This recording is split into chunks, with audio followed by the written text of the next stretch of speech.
Hello everyone. With this video, I'm going to start a new module called as entity relationship models. Okay. So, what are entity relationship models? So, entity relationship model, in short, I will also refer to them as ER diagrams. So, these are pictorial representations of the concepts and business logics which are, sort of present in an application domain, right? Another way to say it is that ER diagrams is for human consumption, and you can also think of it as the design stage of a database application system, right? Because typically, at an enterprise level, uh, the different concepts and business logics, they are usually extremely complicated. So nobody starts coding from day one. So usually a good amount of time is spent in just designing the application, deciding on what tables, what kind of constraint should it have, what is the primary key and all of that, right? But one thing which I have seen over the years is that students, for some reason, they put they give very less importance to ER diagrams in a database course. They think that it's too trivial and all that. But trust me, I have taught this course several times, and usually this is the place where many students lose points because it's good to have coding culture and all that. Your hackathons and hacker rank profiles. They all are good. They'll help you, but real world software development involves a whole lot of design process. In fact, you are going to appreciate these set of slides much more once you see the project specification. So, right, so in that project specification, I'm going to just give you an English document and expect that you develop an full-fledged software out of it. Okay, so just to give you a quick preview what an ER diagram looks like, this is how an ER diagram looks like. You have something called as entities, some attributes and some relationships, and all these bold arrows or no arrows, they all have meaning, right? So usually the way things are done is that before the coding phase starts, people actually sit and design these ER diagrams for database applications, right? For others, in other courses, when you study, let's say, software engineering, you will see different kinds of design. There, you have something called as UML diagrams and class diagrams and all that. But if your application is data oriented and there's a whole lot of data angle is coming in there, then ERD diagrams are extremely important. So, for example, if you were designing an CRP portal for the institute or some kind of an employee management portal for an institute, and all these things start to matter a whole lot. You need to put in good effort and good amount of time in designing your database. Okay. Okay. Moving forward. Okay, so first few slides, basically a bunch of definitions. So I think I have used this word multiple times. So a database can be modeled as a collection of entities and relationship among entities. So what is an entity? Entity is some concept or some object which exists in a real world. It can be a person, a company, or it can also be an event and so forth, right? And entities have attributes. For example, if you are modeling a student as an entity, a student has student ID, name, and some other things as attributes, right? Okay, so this is just an example over here. I copied this diagram from your textbook. So this slide is basically illustrating the entity called as customer on the left side, and over here I think the entity is the loan account number, right? So here you have a collection of entities, and each entity is basically a customer, right? So terminology wise, the way database people say is that a collection of entities is called as an entity set, right? So each of these individual tuples that you are seeing, right? So one tuple, I guess, belongs to one customer. So each of these tuple is an entity, and a collection of tuples is called as an entity set, right? It's just another terminology. I think previously we used to call this collection of tuples as a relation, or to be more precise, I think we call it as a relationship instance and all that. I guess you understand it now. Next slide. Okay, so as I mentioned, an entity is represented by a set of attributes, that sort of describes the properties of an entity, right? So, for example, customer can have customer ID, customer name as all as their attributes. Similarly, can or accounts can have account number, amount, usual things, nothing too fancy going on here. Okay, so when it comes to attributes of entities, you have some varieties available. Some are simple attributes. For example, name or an Aadhaar number is a simple attribute, it's just one value. And on the other hand, you can have multi-valued attributes like, two or three email addresses or phone numbers. Some attributes can be composite in nature, right? So this is strictly from an modeling perspective on, what all can happen when you are modeling the attributes, right?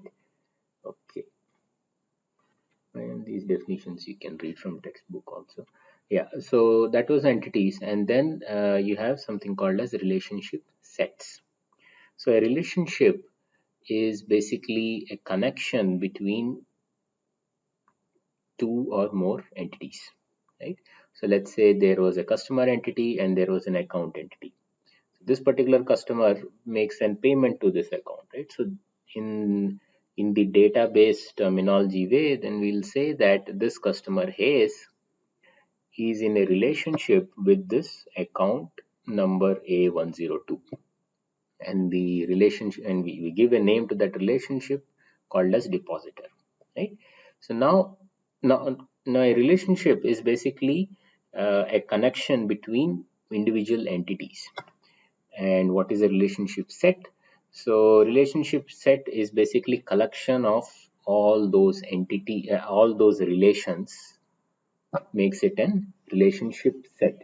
So for example, let's say there are 10 customers over here and then 20 accounts over here, and each one of them made some kind of an deposit to the other accounts. Then collection of all these transactions or collection of all these relations will become the depositor. This I'm giving a name here. I'll say that this is the depositor relationship set. Okay. Okay, now moving on.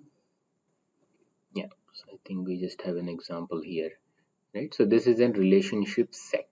So I have entities over here, I have entities over here, and each one of them is related to some account over here through the relationship of borrower or depositor, whatever. When you collect all the relations with one semantic meaning, then you can name that relationship. So for example, I draw a line from here to here. That means, I guess in this particular slide, this person borrowed some money from this account. I guess that's what the figure means, right? And when you collect all these relationships which are of similar nature, that means on the left side you have an entity from the customer, on the right side you have an entity from the account, and in each of those relationships the customer is borrowing some money, right? So a collection of all those relations, all collection of all those relationships will become the relationship set. Okay, sometimes your relations can have attributes. So for example, if I go with the same again borrower example from before, so Johnson borrowed money from this account on this date, right? So each relationship can have an attribute, right? And if and when you create a relationship set, all these attributes become a part of the schema as well. Okay, so this was just an overview of what is an entity and what is a relationship set and all that. And and by the way, this is not a formal way of representing relations, right? So this was just for illustration. We'll actually go and show how to formally represent this in the diagram schema. Okay, so before jumping into the actual syntax, just a small thing on when you're drawing these diagrams, right? So I have seen in past that students typically get lost in the actual figures and all that, and they miss the real point in why we are designing the diagrams, right? So this slide is to just keep your thought process grounded when you're drawing diagrams, right? And here is how we are going to do. So whenever you are studying an diagram or making an diagram for some application project, right? Always think in terms of how you are converting the diagram to a relationship schema. Sorry, to a relational schema, right? So usually there are two thumb rules. Every entity gets converted into an table or relation, whatever you want to call, right? And whatever attributes that you put onto the entity become the attributes of that relation. Second, every relationship that you identify in your diagram also gets converted into an table, right? And if the relationship has some attributes, those attributes become the attributes of the table corresponding to the relationship, right?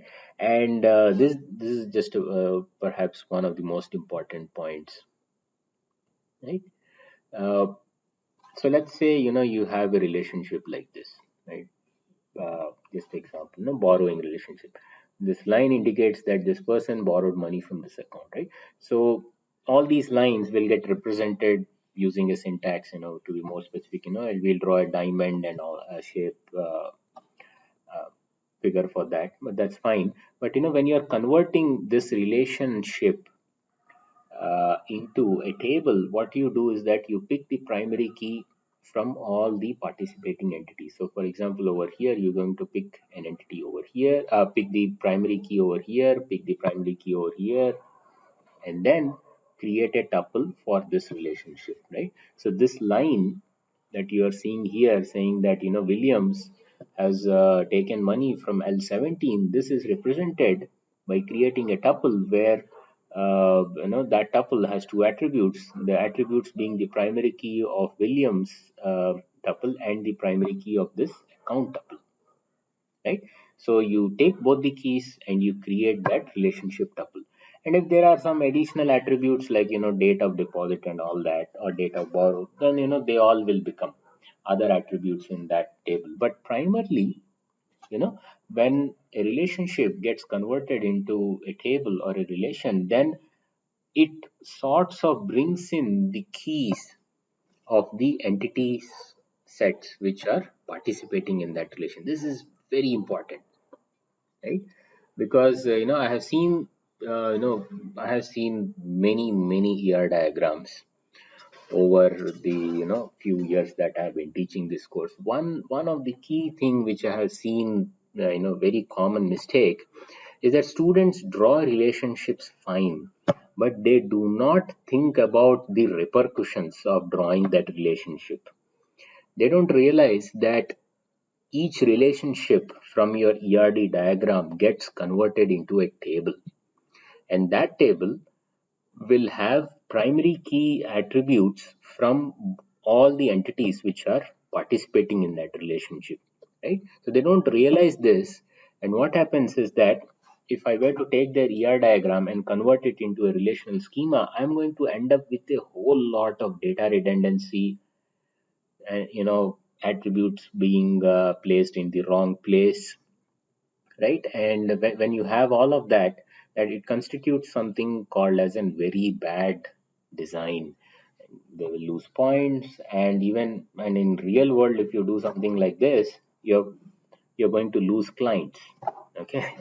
So in this course you'll lose points, but in real world you will lose clients if you do that. So Just be very careful when you're drawing those relationships. Always keep in mind that an ER diagram is converted into a relational schema, and when you do this, every relation which is there in your ERD diagram gets converted into a relational schema. If you draw meaningless, or I should not say meaningless, if you draw redundant relations, you're going to end up with a bad schema. Okay. Okay. Moving forward. Okay.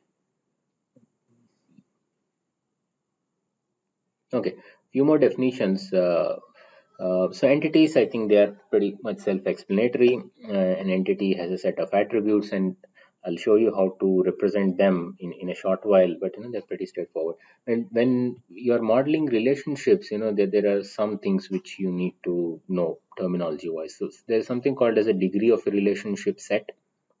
So degree defines the number of entities which are involved in a relationship, right? Or if you want to call it as a relationship set, then the degree of a relationship set is the number of entity sets that participate in that, right? You can have two, these are the most common ones, but sometimes you may need to have a relationship set where more than two entity sets can be a part of that. You will most likely see an example of that, as we go forward, and maybe who knows, maybe in your course project also you may end up having a relationship set where which requires more than two entity sets. Okay. Okay, so that was the degree definition of a degree of a relationship set. There's something called as mapping cardinality constraints, right? So in a relationship, when entities come together, so there are ways in ERD diagram to define the number of entities from one entity set which get related to the other entity set. There are usually three categories here: one to one, many to one, and many to many, right? So let me, yeah, so we'll start with first many to one relationship, right? So let's say there is an many to one relationship from the entity set E to the entity set F. Then it means that each member of each member from the entity set E can be connected to only one member from the entity set F. However, it may happen that several members from the entity set E can be connected to the same member of the entity set F. But it will never be the case that that a member from the entity set E will be connecting to two different entities from the entity set F. So let's take an example here. Okay, so yeah, so just a quick thing. So we use rectangles to draw entities in an ER diagram. So in this particular schema, stars, movies, and studios are entities of entity sets, and you define attributes by drawing a line like this and oval shape, right? So studios has two attributes: name and address. Movies has attributes like title, year, length, genre. Stars have attributes name and address. Although it's not shown in this figure, but uh, whatever is your primary key, you underline that attribute, right? So for example, if studio name is the primary key of this entity set, you draw a bold line over here, right? Okay, so now coming back to relationship. So if entities from the studio are in a relationship with the entities from the movies, right, you draw a diamond shape. So diamond shape represents the relationship, and you draw lines like this, and it means that entities from over here, they are in a relationship with entities to movies, right? Or you can interpret it vice versa or not, right? Okay, now focus this on this bold arrow, right? So this bold arrow, now I have put a bold arrow over pointing towards studios, right? So the meaning of this is that movies is in a many to one relationship with studios. Again, If I draw a bold arrow into the studios entity, then it means that movies is in a many to one relationship with studios. In other words, if I take a movie from, if I take an entity from the movies entity set, it is going to be in a relationship with only one studio over here. A movie cannot have two studios, right? So that is why the bold arrow is into the studios entity set, right? So that means you pick a movie, it will point to only one uh, studio over here. But it may happen that a studio over here, several movies can point to the same studio, but it will never happen that a movie will point a movie can be owned by different studios, at least in this schema that I'm talking about. That's why there is a bold arrow. Now if you were to convert this into a relation schema, how will you do it? So first you will convert all these rectangles into tables. These will become their attributes. That is all straightforward. And over here, the owns relationship will also get converted into an table. And over there, the attributes would be the primary key from here and primary key from here. Of course, this I'm giving you a very high level view over here. Given that if this is a bold arrow and there are no attributes, this can just be a foreign key. That's all is okay. We will cover that later. This relationship can be absorbed into this entity. There are rules for it, but at the base level, each of these rectangles get converted into a table in your schema, and these diamonds will also get converted into a table. And when these diamonds get converted into a table, it pulls in the primary key from the rectangles with which they are connected. Sometimes some relationships can be absorbed into one another. We'll cover that, but largely this is what it is. Okay, forward. So that was many to one relationship. Okay, then next is one to one relationship. So one to one relationship, the way to think is, uh, if there is an one to one relationship from E to F, then it means that we have many to one from E to F and F to E, right? So let's again take an example here. So if a relationship is many to one from E to F, so that means if I pick any entity over here in the E, it will point to only one entity in F. And similarly, if I pick any entity in F, it will point to only one entity in E, right? So a one-to-one relationship is like many to one relationship both ways, right? Just to give you an example, uh, right? So let's say that we have the concept of studios and presidents, and one studio can have only one president, and a person can be a president of only one studio, right? So if that is the case, we have one to one relationship. And pictorially, how do we represent this? We'll have bold arrows for both the rectangles, right? So this is an one to one relationship between the entity sets studios and the entity sets presidents. Okay. Okay. So many to many, right? So from a definition, this is the third category of cardinality constraints. A many to many relationship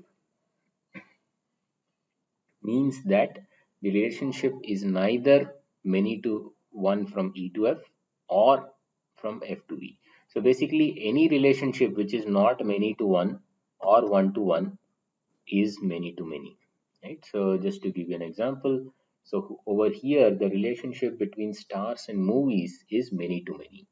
So you pick a star over here, he or she can be acting in several movies. And similarly, if you pick a movie over here, he or she can be if you pick a movie over here, that particular movie can have several actors, right? So there is no main, there is no pointing business going on here.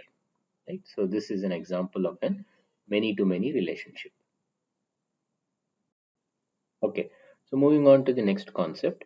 So this is called as participation in a relationship.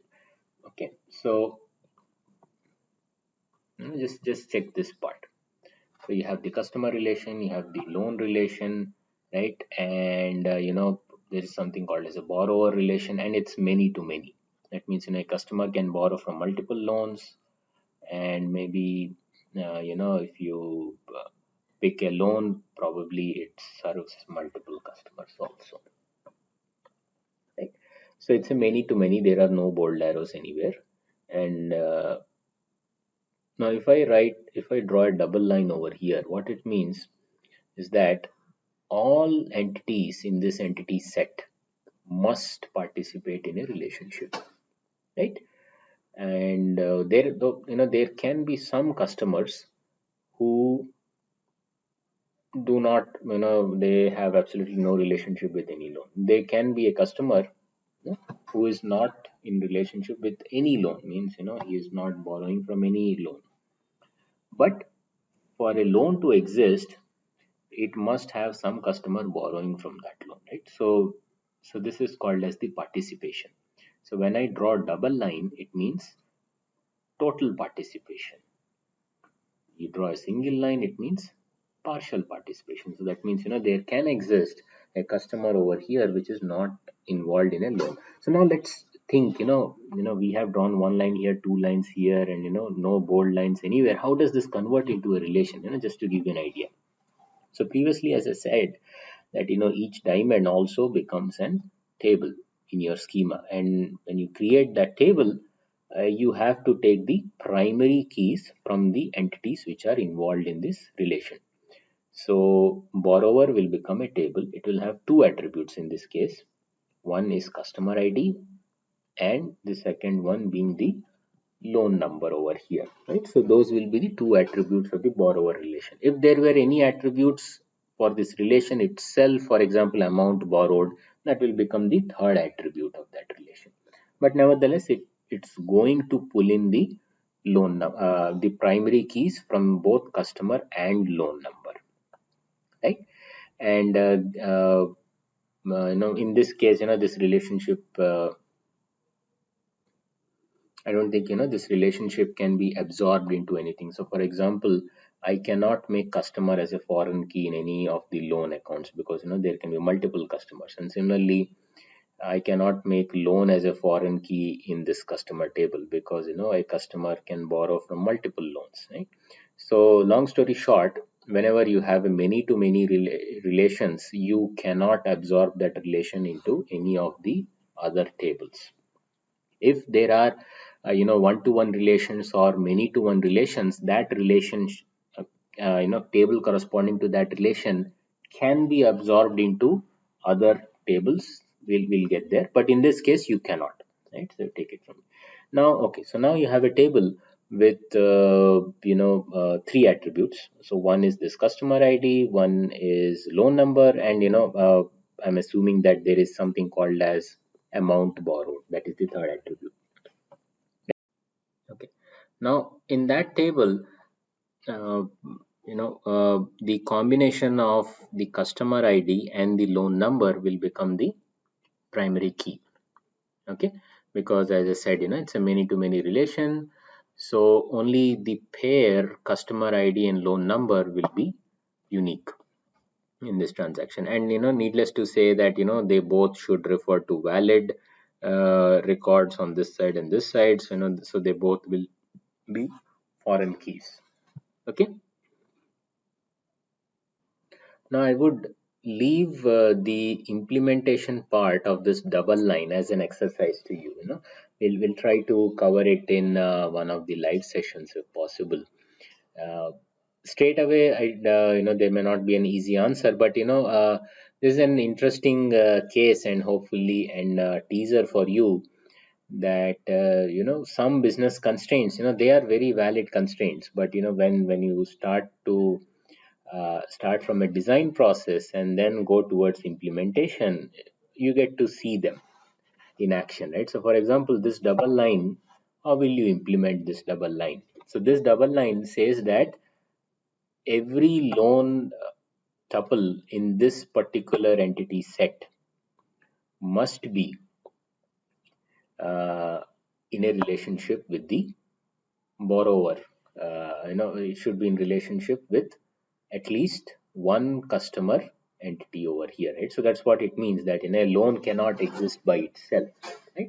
That is why we are drawing this double line over here. Now, how will you implement this? Can you implement this constraint using just foreign keys or primary keys? Can you do that? So take a minute to think about it.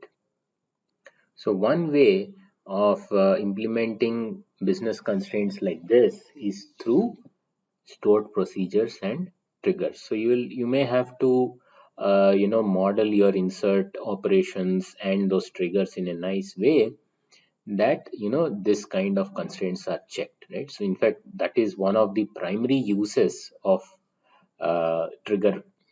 I think, I hope you have already seen those videos and started practicing those problems, but this is a live example of how a business constraint is, it cannot be so easily modeled using just primary key or foreign key or unique or not null. It's hard to model this double line, right?